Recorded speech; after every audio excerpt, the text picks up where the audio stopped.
You've seen them, right? Of course you have. Those iconic orange doors, they're absolutely everywhere. Public storage is basically the Kleenex of self-storage.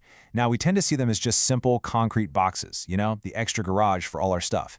But behind that familiar brand is a massive publicly traded company. And right now on Wall Street, people are seriously divided on its future. So let's dive into this. So here's the deal. On one side, you have the market looking at public storage and seeing a business that's facing some pretty serious problems. I mean, a business that looks like it's on fire.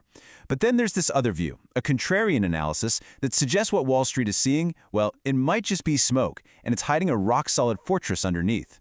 In this explainer, we're going to break down both sides of the argument, and we'll start with the bear case. So, why all the pessimism? I mean, it's not just a bad mood. There are some legitimate data-driven reasons why a lot of investors are hitting the sell button. Let's break down the flames that have Wall Street so worried. Okay, the single biggest problem, the real headline grabber, is this very specific law in California. After all the recent wildfires and storms, the state declared a state of emergency. Well, that triggered this thing, Penal Code 396, which actually caps price hikes on services that are deemed essential. And you guessed it, that includes self-storage. This is a massive deal for public storage, because not only is California their most important market, but their entire business model is built on raising rents for existing customers by way more than 10%. And listen, this is not some abstract theoretical issue. The company's own management has put a hard number on the damage. This price cap, it's expected to shave 23 cents per share off their 2025 earnings. Now, for a real estate company, we're talking about their core funds from operations, or FFO. It's a key measure of cash flow. When you have a super predictable business and its main growth engine suddenly gets capped by law, well, investors get nervous. And when they get nervous, they sell. And it's not just the California law. It's a few things piling on. Investors are also spooked by these negative street rates. That's just the advertised price for new customers, which suggests demand is kind of weak. On top of that, property taxes are going up, and that squeezes their profit margins from the other side. And finally, you have to zoom out and look at the bigger market picture. Money has been pouring out of safe, steady stocks like public storage and into sexier, high-growth tech stocks. It's really a perfect storm of negative signals. Okay, so that's the fire. It's real, and it's definitely scorching the stock price. But now, let's do what the contrarian analysis suggests. Let's look past all that smoke and actually examine the business itself. Let's go inside the fortress walls and see what the bears might be missing. So the crucial point of the bull case is this. Public storage is not just a simple landlord anymore. Over the last 5 years, it has quietly, methodically transformed itself into this super efficient, tech-enabled logistics platform. The market, it seems, is still valuing it like an old-school real estate company, and in doing so, it's completely missing the incredible operational muscle they've built. This is a great way to understand what makes them different. This slide contrasts public storage with its main rival, Extra Space. You see, Extra Space has this model where they manage a lot of stores for other owners, which is great when interest rates are zero. But public storage, they own their real estate, and they keep a low-debt fortress balance sheet. In today's high-interest rate world, actually owning the asset and having very little debt, that is a massive, massive structural advantage.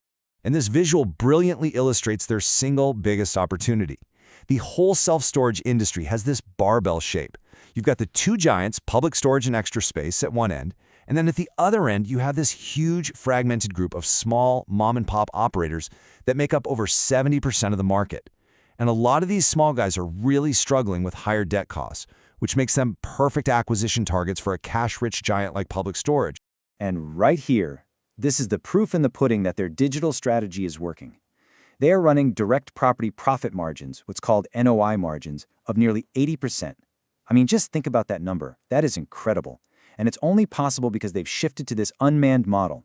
By using apps and digital keypads and centralized call centers, they've slashed their biggest cost, which is on-site labor, and they've created an incredibly scalable and profitable platform.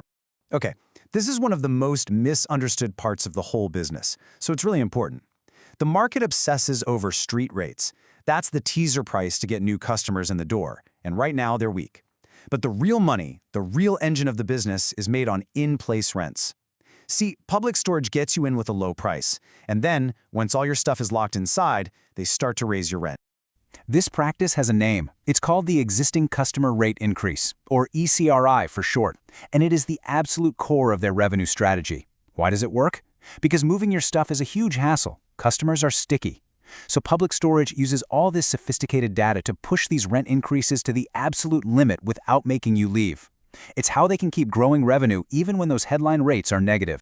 All right, let's keep going, because the most powerful part of the bullish argument isn't even about what's happening today. It's about what is almost guaranteed to happen tomorrow in the broader market. So, self-storage construction, it goes in cycles. All the new supply hitting the market right now, well, those projects were started a couple of years ago when interest rates were near zero. But look at the data for today. Because construction and financing costs are so high, new project starts have completely collapsed. And since it takes about 2 years to build one of these things, that creates a totally predictable supply vacuum that's going to start in 2027. And with no new competition opening up down the street, what does that mean? Incumbents like Public Storage will have immense pricing power. Okay, so we've seen the fire, the temporary regulations, the weak street rates, and we've seen the fortress, the digital platform, the strong balance sheet, and a coming cliff in new competition. So how does a contrarian analyst put all of this together to come to a final verdict? It really boils down to these 3 simple steps. First, the biggest problem, that price cap in LA, it's temporary. It's a political headache for sure, but it is not a fundamental permanent flaw in the business model. Second, the company's competitive advantage, its moat, is structural and it's permanent, and that's thanks to its digital transformation. And third, the future looks incredibly bright because of that guaranteed collapse in new supply. So the final thought from this whole analysis is a really powerful one. The market is selling because it sees the smoke from those regulatory fires in California. But the contrarian argument is that those fires haven't actually breached the fortress walls. And the time to invest in a great business is not when everything's perfect and the sun is shining, but it's precisely at moments like this, when temporary problems are obscuring its true long-term value. The question for any investor then is, are you seeing fire or are you just seeing smoke?